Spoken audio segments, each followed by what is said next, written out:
Students at Utah Valley University gathered to pay tribute to Charlie Kirk, who was assassinated on their campus just 9 days ago. The vigil comes ahead of Sunday's funeral for Kirk. Tens of thousands are expected to attend, including President Trump. His murder and some unexpected outreach that Kirk made the day before his death had resonated with our CNN colleague Van Jones.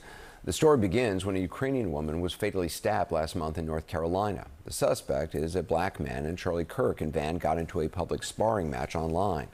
Kirk claimed the murder happened because she was white. Van denounced that as completely unfounded. Kirk then sent out what Van calls a fire hose of tweets challenging his argument, which Van says sparked death threats against him. In the midst of all of this, Kirk reached out to Van in a direct message on X. "Hey Van, I mean it. I'd love to have you on my show to have a respectful conversation about crime and race. I would be a gentleman, as I know you would be as well. We can disagree about the issues agreeably." Now, that message was sent on September 9th.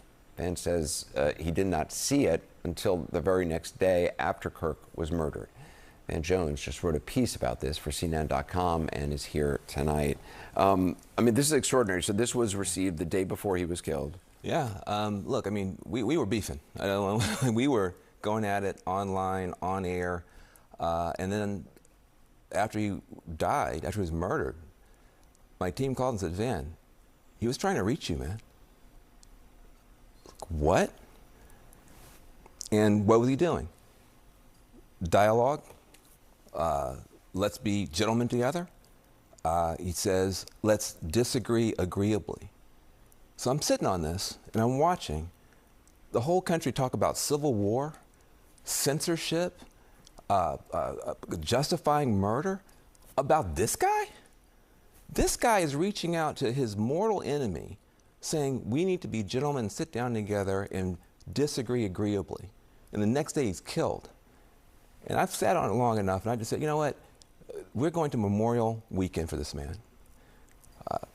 We disagree. Everybody knows we were not friends, okay?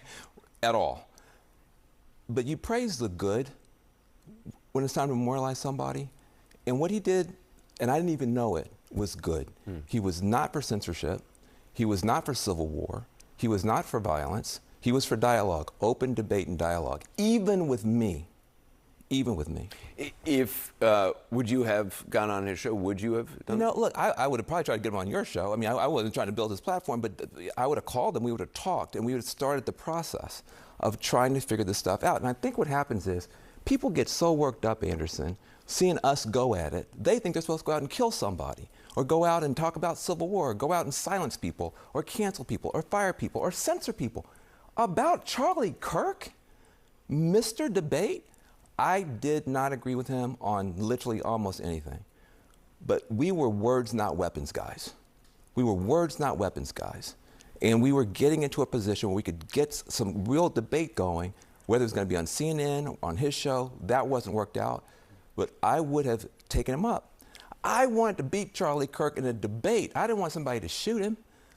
That's how we do it in America. And the idea that now people on both sides are justifying murders and calling for civil wars, we got to calm this down, Anderson. We need to calm this down. We need to lower the temperature. Yes, we disagree, but like he said, we can disagree agreeably. That's his last words to me. Let's disagree agreeably.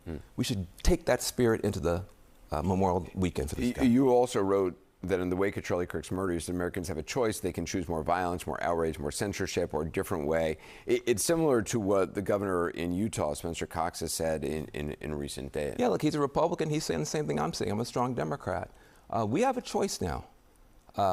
This could be the beginning of us getting off of this pathway, but the pathway we're on, Anderson, is scary. It's about more violence, it's about more retribution, it's about more censorship, it's about more of everything that nobody wants, but we can't seem to get off of it. Charlie Kirk in his last message to me was pointing a way out. Civil discourse, civil dialogue, debate, let's disagree agreeably. If you want to get off this train, we can do it this weekend. Van Jones, thanks so much. Appreciate it.